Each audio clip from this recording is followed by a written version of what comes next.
श्रीमद्भागवतं चतुर्थोऽध्यायः अद चतुर्थस्कन्धः 25 श्लोकम् कृत्वा समाना विनिलौज्जिताशना शोधानमुत्थाप्य च नाभिचक्रतः सनैकृति स्थाप्य धियोरसि स्थितं खण्डाद्भ्रुवोर्मध्यम् अनिन्दधानयत् एवं स्वदेकम् अकधामगीयसा मुहुः समारोपितमङ्गमाधरा जिकाशदे दक्षरुषा मनस्विनी तधारकात्रेष्वनिधारणा तदस्वभर्दो चरणाम्बुजाशवं जगत्कुर्यो कुरो चिन्तयति न चाबरं तदश्च देहो हदकल्मषासति सत्यप्रज्ज्वालसमाधिजाग्निना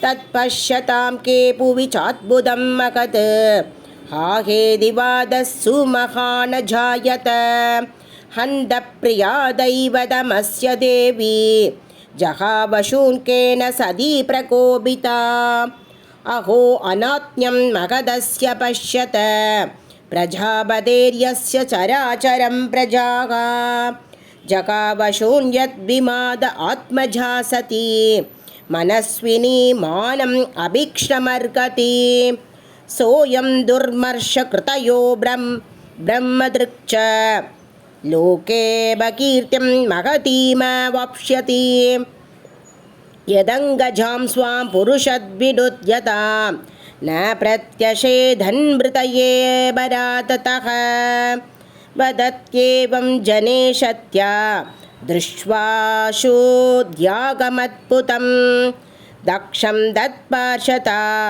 हन्तुमुदतिष्ठन्नोधायुताः देशाम् आबदतां वेगं निशाम्य भगवान् भृगुः यज्ञग्नेन यजुषा दक्षिणाग्नौ जुगावः अद्वर्युणा हुयमाने देवा उद्वेदुरोजसा रूपवो नाम तपसा सोमं प्राप्ता सहस्रसग थैरलाधायुतैः सर्वे प्रमता सह कुक्यकाः हन्यमाना दिशो बेजुगो उषद्भिर्ब्रह्मतेजसा। इति श्रीमद्भागवतमहापुराणे चतुर्थस्कन्धे शतीदेहोत्सर्गो नाम चतुर्थोऽध्यायः। श्रीहरये नमः श्रीहरये नमः श्रीहरये नमः। गोपिका जीवनस्मरणं गोविन्दा गोविन्द। सद्गुरुनाथ महाराज की जय।